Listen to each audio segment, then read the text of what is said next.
Good PM mga idol! Welcome to Art Bonsai 101. So ang topic natin ngayon ay gumawa ng multiple root overwrap.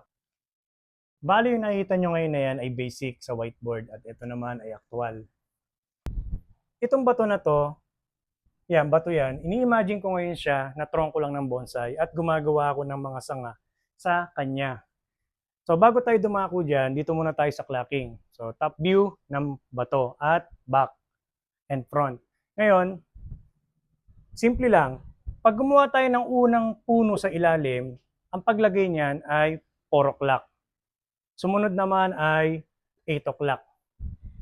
Sumunod ay back branch, 11 o'clock. Sumunod ay back branch, 1 o'clock.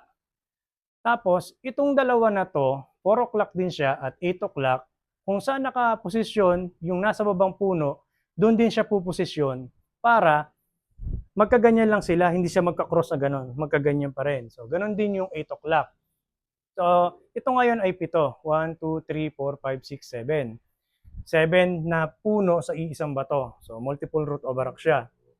Tapos, pwede tayong gumawa ng isa na root overwrap, pwede tayong gumawa ng dalawa, at pwede rin tayong gumawa ng mas marami pa kagaya nito. Pag tumataas na tayo, kinakailangan, mas maganda kung gagawin nating add number. Parang gumagawa tayo ng wrap, forest, clamp na add number. So, doon ako bumabase. Okay. Sa sistema ngayon nito, ito kasi ay basic na kinakailangan natin ilagay dito sa actual. So, for example, ito ay sustainable bonsai na ikaw ang gumagawa simula pagkabata hanggang pagtanda. At ito naman ay Yamadori.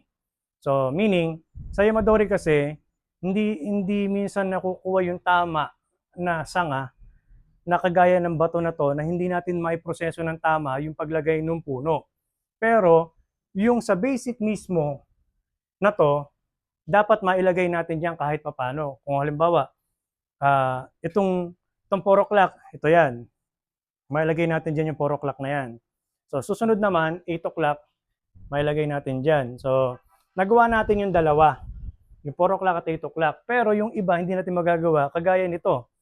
Ito, wala itong pwedeng paglagyan na dapat dito siya mailagay. Kasi ito ay skull rock. Sobrang tigas, marble siya. Hindi siya kagaya nung limestone na pwede natin gawin talaga to. Sa limestone kasi nagagawa ito eh. Pero pagka ganito mga skull rock, hindi natin magagawa yan. Nakagaya ng proseso ng isa na to, ang ginawa ko sa kanya ngayon, como hindi ko siya malagyan dyan, dito ko nilagay, pero yung puno, dinala ko doon. Ayan, dinala ko doon. Tapos, yung movement nung main branch na to, hinayon ko lang yan para magandang tignan. So, ayan.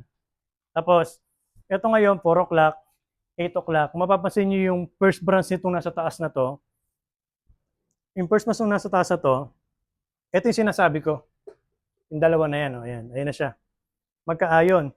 Pag tinignan mo ngayon siya ng eye level o tapat sa'yo, magkaayon yung main, parehas main. Ayan. So, yun. Tapos, dito naman sa likod, yan yung back. 11 o'clock at saka 1 o'clock. Yung dalawa na yan. So, pwedeng ganun siya. So, ayan. So, dyan ako bumabase sa paggawa ng multiple root overwrap. Sa clacking pa rin, same process pa din ng paggawa ng puno doon sa paggawa sa bato. So, ganun siya. Tapos, pag gagawa tayo ng multiple root overwrap, kinakailangan huwag nating pagpapantay-pantayin yung mga apex nila. For example, ito nasa baba. Sumunod ito. Sumunod yan. So, mas mataas to kaysa dito. Sunod ito.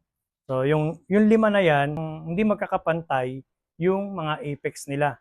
So, kagaya din yan sa mga forest, clamp, triple trunk, twin trunk, na dapat hindi sila magkakapantay ng apex. Okay, dito naman tayo sa buo. So, ito na yung sinasabi ko. 4 o'clock, 8 o'clock, 4 o'clock, yung branches nung isa na to. 11 o'clock, tapos ito naman ay 1 o'clock. So, ayan. Ngayon, nag-a-add na lang ako ng ibang puno kagaya nito. Ito kasi, kung wala ito, masyadong ma-open yung harap. Ang pangit niyang tignan. So, it's either na lang kung gugustuhin kong palakihin pa ito ng sagad mga ganyang kataas para magkaroon ng mga branches dito. Kaso, ang ginawa ko sa kanya, sayang naman kung hindi ko lalagyan dyan para mababa lang, maging compress siya dahil yung bato niya, mababa lang din. So, ayan, ganyan lang siya kababa. Ayan, ganyan kababa. Ngayon, Kinompress ko siya para mag-proportion yung yung forma ng bato doon sa mismong gagawin kong foliage niya. So, ayan yung na-develop ko sa kanya ngayon sa paggagawa ng multiple root overrock. So, ito ay 7. 1, 2, 3, 4, 5, 6. Ayun yung isa, 7. So, yun. So, ganyan yung paggawa ko ng multiple root overrock. So, ayan yung advance na pinakikita ko sa inyo ngayon na malapit na mabuo compared dun sa nasa loob. So, yun yun.